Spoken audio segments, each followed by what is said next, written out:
vehicle of the board also. Friends, I think with this opening remarks, I would like to say globally when you look at, we are looking at companies which are growing consistently year by year, 10%, 20%, 30%, whatever. And also we are seeing companies which are going out of the map of India or global map. And there are companies which are called visionary companies. You look at the design setup. He had only marketing and collection of money and become a world leader. And today nobody can beat you. It's a visionary approach. So the visionary companies grow multiple more as compared to ordinary companies. The non-visionary companies. I mean, you take for any example, hold over. Look at Toyota. Everybody is talking about the lean management, the just in time. And nobody can replace today. Ports are going down. The other brands globally is going down. The entire Detroit is in trouble. But Toyota is not going to be in trouble because they know how to thrive in chaos. And they have got excellent system of management. The man managing the Toyota says, look, I don't believe in directing the people. I want people to use their experience and then multiply my production, my productivity, my rollout, whatever. So this is the kind of companies which are managed by visionaries, visionary boards. You can also look at in India, look at ArcelorMittal. That can be, leave aside the controversies. Look at an individual who had taken India to global level. Brought pride to India. And he became today the world's the largest steel maker and designed the direction. I think my friend NMDC chairman, Mr. Anaswamy will agree with me. In fact, NMDC is also one of the companies like Tata's, which seemed to be, he said, I am very happy to hear him that I would like to double my turnover in the next 2-3 years. You don't have such CEOs today to say, I'll double my turnover in 2-3 years. That comes from a kind of a confidence, the kind of a opportunity exploitation in the market that is appealing to it. So you look at Tata's. Tata has taken the company global. We are only seeing what is the occasion is taking place, but unknowingly everywhere. Look at South Africa, look at South America, look at US, look at UK. So Tatas have put their sight very clearly moving towards the globalizing Tatas. It has happened and it is going to happen. And therefore these are all the kind of a visionary approach dictated by the excellent boards, supported by the boards, which are examples that all of us need to emulate, follow, and how to take the best out of these messages.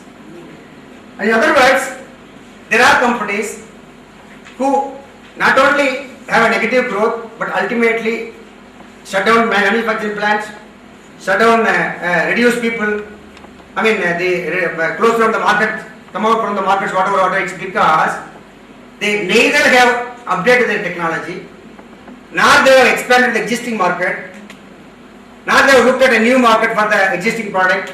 They have not looked at a new product for the existing market, and therefore they have gone down. And they have gone down because they know that they are going to go down. And nobody could visualize that they are going to get into a Silicon Valley, the valley deep enough to be not able to come back to the original place. So they slipped down. So this is what is happening. So we need to distinguish what brings successes and what works successfully and what brings failures. I think that's what is the learning that each one of us have to look at, friends. I would really like to say, when we look at board composition, I think all of you know about it. I just quickly run through this. You have 3 type of boards, but those who are not in boards, who are likely to be in the boards. There is functional, appointed by the company, they're working full time. We are looking at liberty. I am not talking as a chairman of BEML. Here I am a practitioner of management, which I am sharing my views as a Natarajan. It's not necessarily the views of the CMD. Whatever, I am not making judgment. Okay, so everybody has limitation, including us. So he says, I like it, it goes through. He doesn't like it, doesn't go through. Today, friends, when we put an item, if he doesn't like it, the chairman, if he is smart enough, I underline that word, he will say, okay sir, if you don't like it, we will put it to board. He will say, sorry sir, I only made my point, I am with you, pass it. So the power is gone. Yesterday it was dictator power, today it is a consensus power. That's why somebody said to you, how do you manage the business? dictate, discuss, consensus. If you dictate, you can be successful 80%. If the consensus, maybe 90%. If it is a consultation, a discussion, 90%. If it is consensus, then you will go down. Okay, everybody else will try to sell the idea. Ultimately, you will get confused and you will implement what is not, dynamic for the organization. And therefore, this happens. So, nominee directors there are nominee directors dynamic enough to support the company, but there are guys who can create obstacles. There are people who find pleasure in create obstacles for you. And it is for us to convert these stumbling stones into milestones. Stumbling milestones, in other words. So this independent directorship, thanks to the authors who have invented this, has helped the board, particularly in public sector, to become a dynamic board driven, not dictated by a single individual nominated by the government. So this is a point I would like to make as far as this is concerned, I think, friends. No? Now, you are aware, it was 1/3, 2/3, whatever. The chairman will be independent from the outside, who has got financial knowledge, whatever. And then the purview is, I think, not very well defined. If there is somebody in the audit committee who can always take you for right, he can say, no, why is happening? I want to look at it. Why that is happening? Look at it. It's for the directors representing the company to tell them, sir, this is it, nothing else. Don't get into operational issues. Don't get into day-to-day management. You try to tell me from audit point of view and what we need to do. And I would say, from a positive point of view, friends, this audit committee helps us a great deal. Holds us. When here is the area where you are going wrong, and then go through. So it is a sort of a inbuilt system to control the systems which are happening, whether it is declaring the accounts or declaring the systems, whatever policies. The corporate vision and the support of the board. See, I can be an excellent CEO who have a global focus, global, the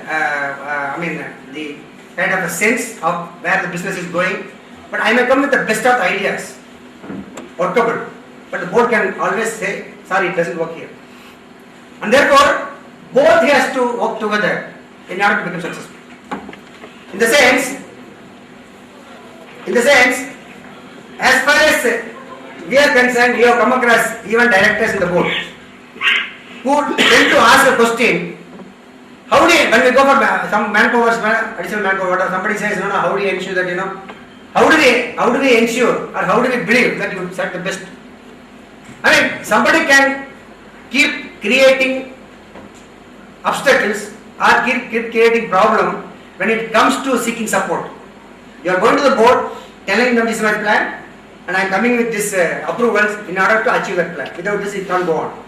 So somebody unrelated, without connecting the overall picture, can create a problem. It is for the CEOs. I would like to say, with my personal experience, I think I am happy to say in front of you, that the last 6 years when I am managing this company, not a single agenda has been withdrawn or deferred for want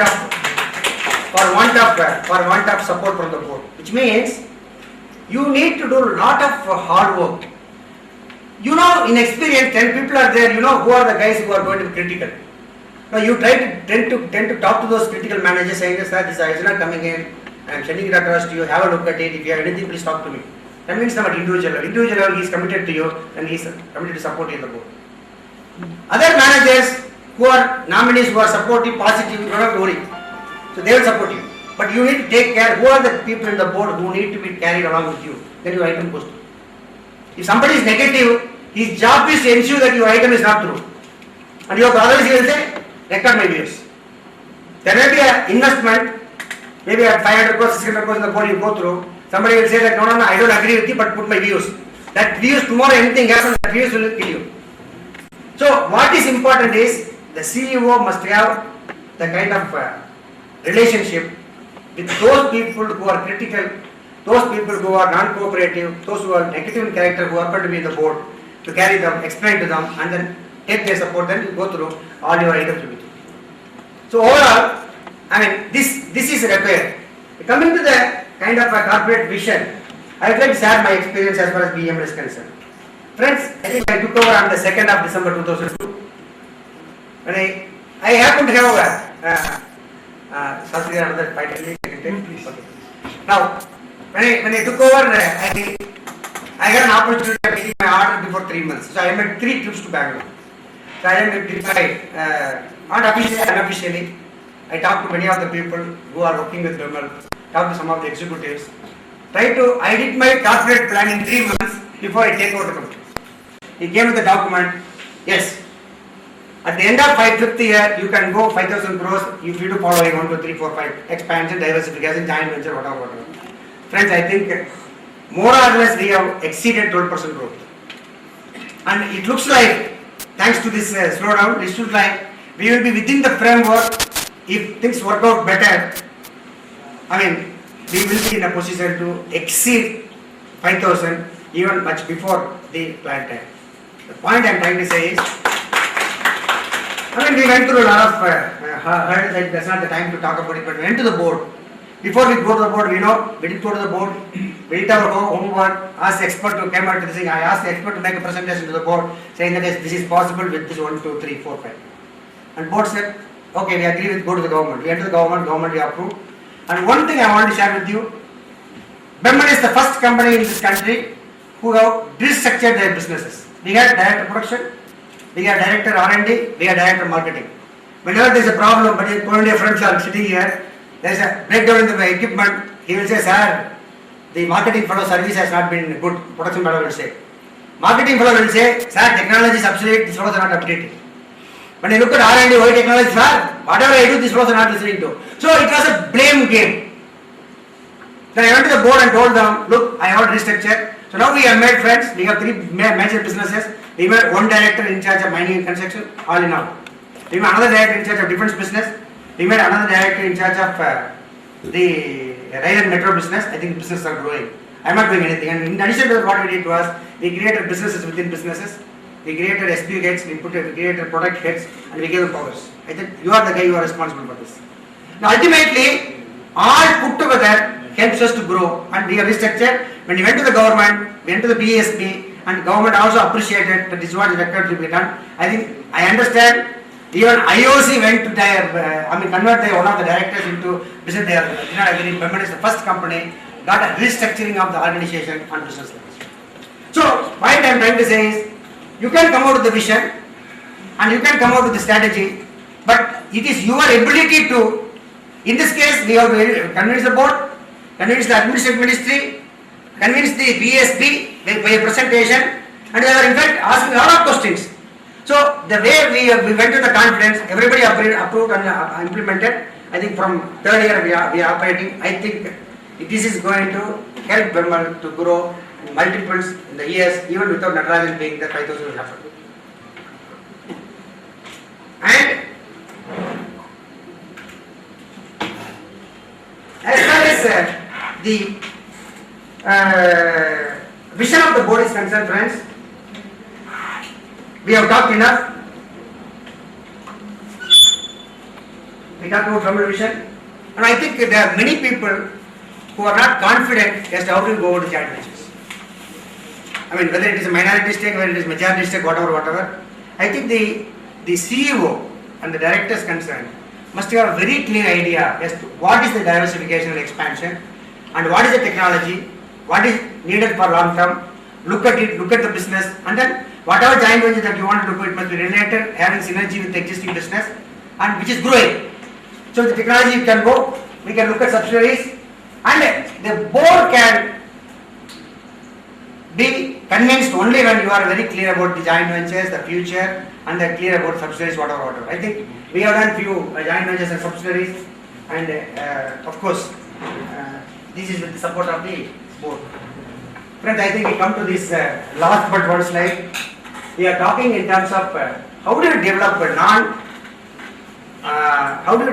non-board directors into board directors? What are the means by which? I would like to only say that we need to rotate guys. I have seen in my experience there are engineer who works as an engineer. He become executive director but never changes the job, never changes the chair. Only maybe he changing the cabin from one place to another. With a solo skill. How do you expect the guy to manage the business? So we need to rotate him. Every alternate jobs. He's an engineer, becomes a senior engineer, at least every 2 levels.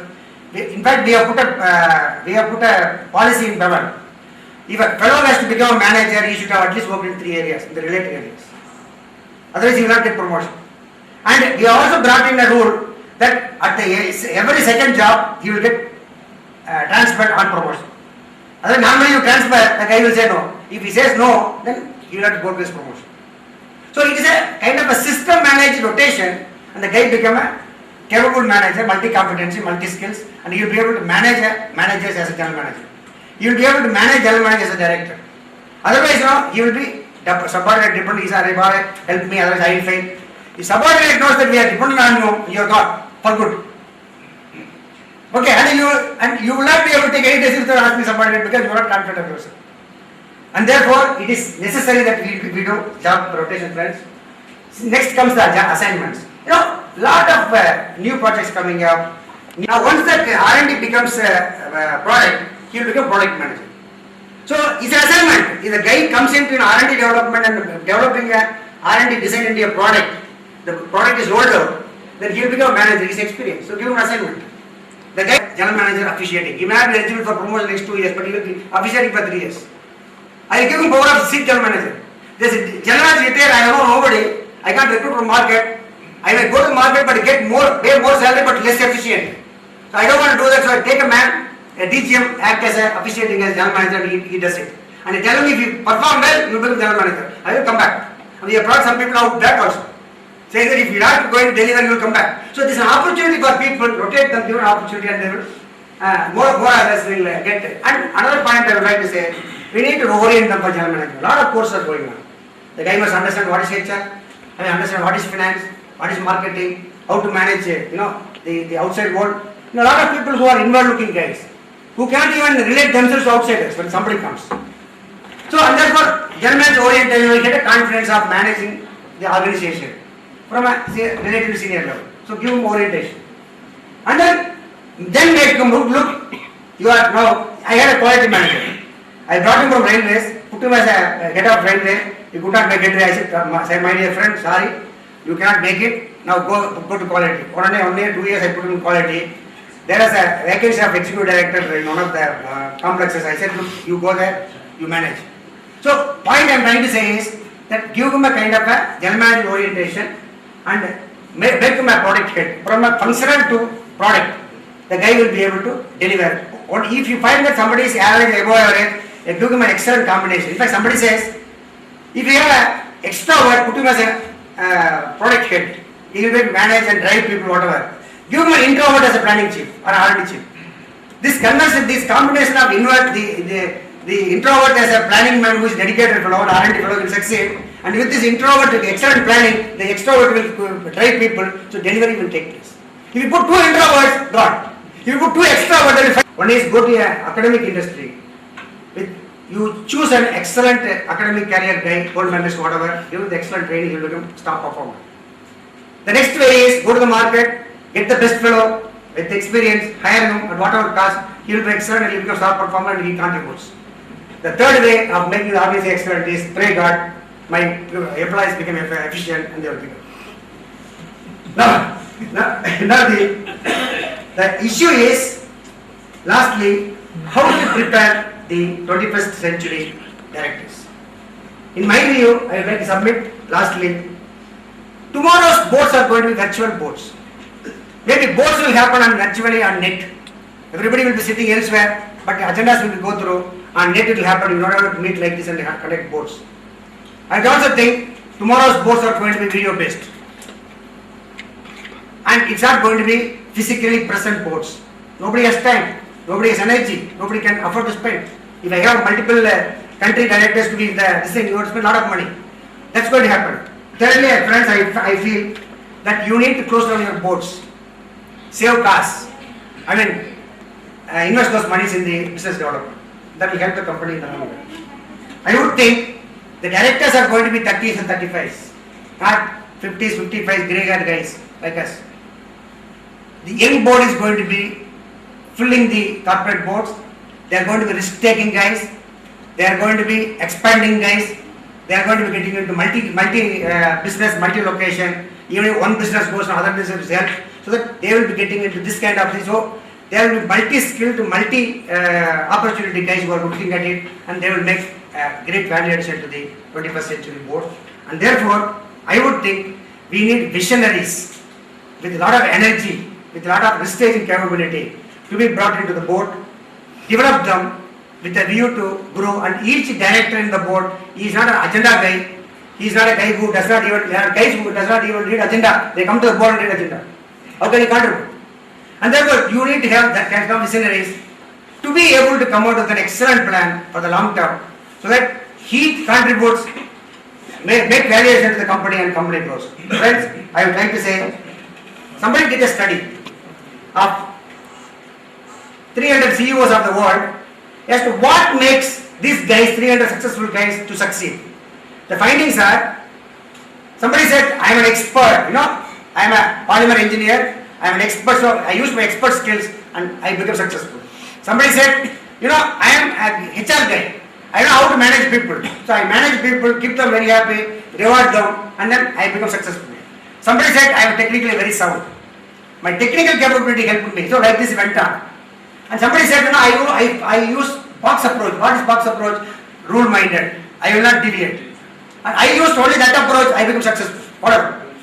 Now friends, ultimately the author says it is not one skill or the other which makes you successful.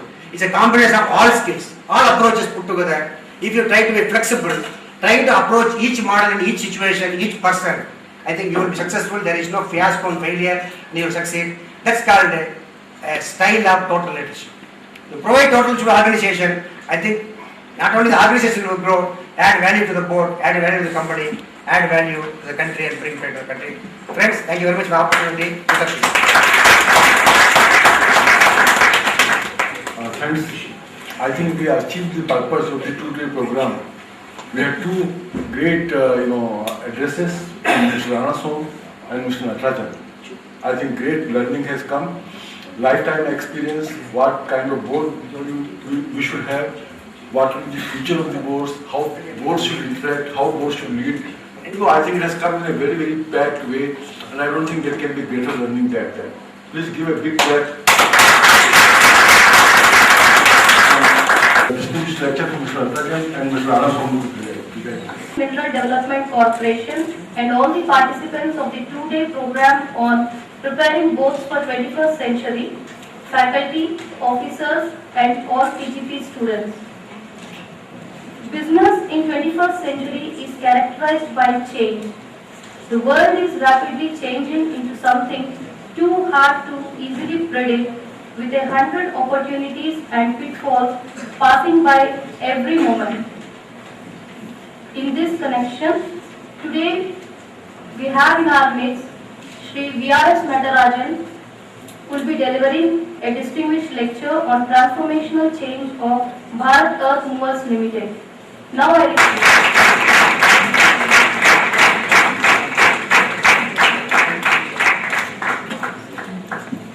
request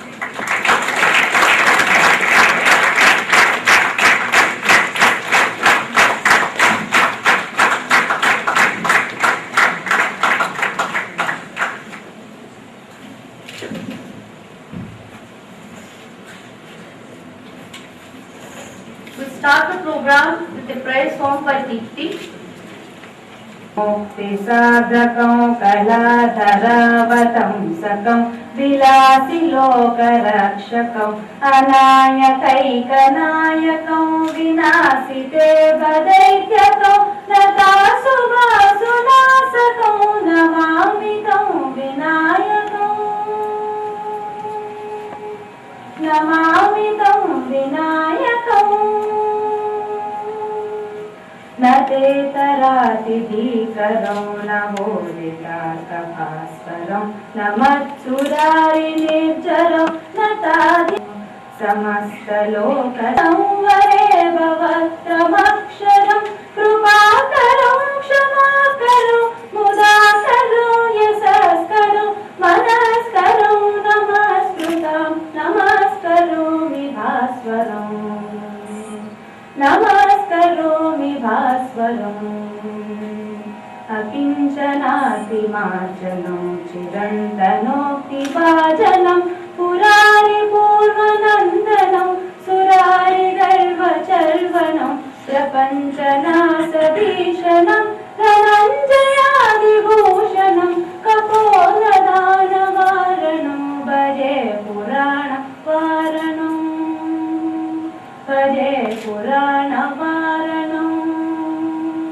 मितान्तकान्तगन्तकान्तिमन्तकान्तकात्मजम् अचिन्त्यरूपमन्तहीनं मन्तराय कृन्तनं हृदन्तरे निरन्तरं वसन्तमेव योगिनां तमेकदं तमेव तं विचिन्तयामि सन्ततम् विचिन्तयामि सन्ततम् विचिन्तयामि सन्ततम्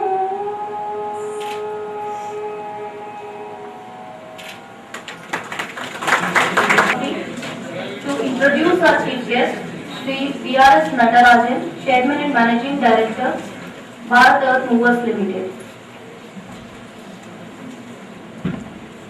Mr. Pranaso, Mr. Mishra Shri, participants in the program on preparing the board for the 21st century, distinguished guests, budding business leaders, my learned faculty members, press and media.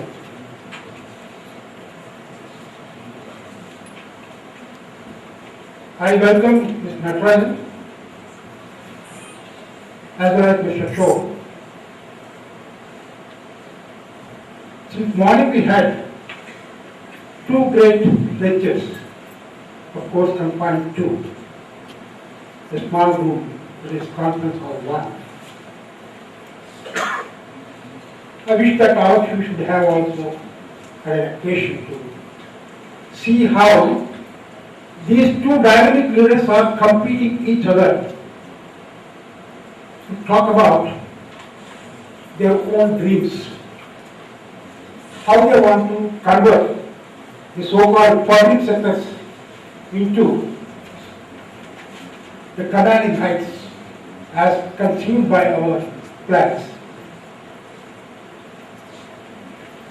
We all gather here to listen to Mr. Natarajan of the Transformational lecture. We must also know how distinguished he is. If I ask any of my students here to write about 10 to 15 attributes for a CEO, a leader, I'm sure you will be doing it in a fraction of a second. Attribute, I'm sure you will, is a daunting task for you. But at the same time, we must know all can be captured in one word called achievers. It's what happened that the two great achievers are before you. No more books need to be read. If you see their achievements, how they really took off and how they are able to take their own companies where they are able to multiply their own performances in every field. Mr. Ranaswamy just mentioned before Natarajan came here, he was telling he is now having 5,000 crore profit and is dreaming that it should be 10,000 crores in the next 3 years. Because Ranaswamy joined only 8 months ago. He had to prove that he is able to make it, but in the meanwhile, he brought luck glory by making NMDC as Bharat. Whereas Natarajan is there already in BEML, and he could really show what he dreamt. Normally for the achievers, I can say that they have restless feet These are the attributes. They have restless feet, always their mind darts in different directions, and their eyes are always on new paths. This is how really great things happen when people really always think about his concern, and his concern is concern for himself and his stakeholders. Just Natarajan was telling, the success and failure is in your hands. But let me say now, the success and failure has one word in between called impossible. If you remove the word I am, that's all you have to do, everything is possible. What it requires is total positiveness and many more personal qualities is what Mr. Natarajan has. What these people do is they just dream. He is calling a vision. For me it's a dream.